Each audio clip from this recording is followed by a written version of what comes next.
That cliffhanger though, yo, that cliffhanger at the end. Next episode is gonna be so sick. We're gonna get to see Miki and Shinichi kick some, well, maybe get their ass kicked by Miki. Now, when they were talking about three parasites, Miki was talking about three parasites, and right away I knew Miki was gonna have three parasites inside of him. Now, the thing about Miki is, I believe he just got his body, or he just fused together recently, because he still is not used to it. You guys remember back in the day when the mom, the person who infected the mom had infected somebody else and then wasn't used to the body? Something similar to this, maybe, because when you fuse with somebody else, it just takes a while. So his speed was crap. Like he couldn't keep up with Shinichi at all. He can barely stand up. Like, this guy is not well in his equilibrium, but he's definitely strong.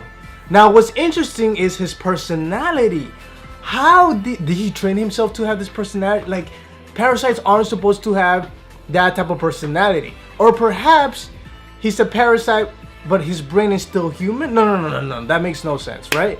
I mean, he's just so human-like. Even Shinichi was like, he's smiling and everything. No, there's no way he could be a parasite. So that was really interesting.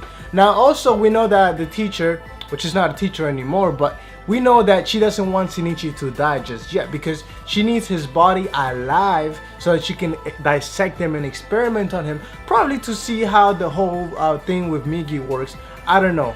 But she definitely wants to have some plans down her sleeve. And she doesn't want to kill her baby just yet either. Maybe she's going to fuse the baby with Shinichi or something. I'm not sure. It's going to be very interesting to see that in the next few episodes though.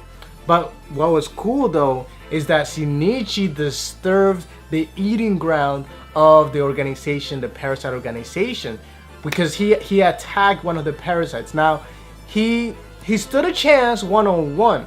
But we do know that he's actually very dependent on Miki. And this episode pretty much confirmed it. That was one of the first times that I've seen the new Shinichi be so vulnerable against an attack, because previously he's being a badass, but he wanted to do things on his own, but now he really depends on Miki. And I think that's a smart thing.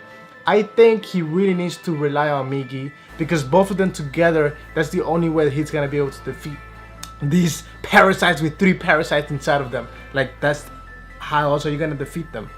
And also, the detective bailing out, that surprised me a little bit, but at the same time I understand, because he did make a big speech about humanity and all that stuff in the past, but now he's thinking more about his family. And after that fight scene that he saw of Shinichi, he was like, fuck, like, that's two monsters fighting each other. I'm a human, there's no way I can live up to that. Now, Shinichi was having nightmares. That's new. We haven't really seen Shinichi have nightmares before, but that he's been having nightmares lately. He saw, basically his biggest fear is losing his humanity, because he sees the image of Miki is like this monster, but it's a skeleton. So he's turning into a human basically. And then the image of Shinichi in his nightmares, his face is blacked out, like censored, because it doesn't matter. You're not a human anymore. That type of thing. But we do know he's a human because he still cares about Satomi. That scene was so funny. He was like, hi Satomi. Yeah. Shinichi's a pimp. So he definitely cares about Satomi. He definitely wants to be human, and he still has feelings and fear and all these things that humans do that parasites don't. Like, even Miki in that moment when he's facing the guy with three parasites, He's not scared though. He's like, shit, we can possibly lose, but he's at the same time he's not afraid.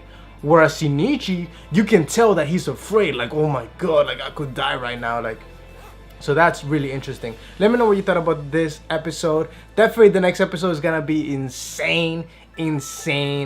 Oh, and we still have. I know Shinichi and Satomi are gonna get back together. I mean, we still have to see that sex scene, right? That's gonna be dope. Yes. This Parasyte, Parasyte The Maxim, I love it. Thank you for watching. I'll see you guys next time.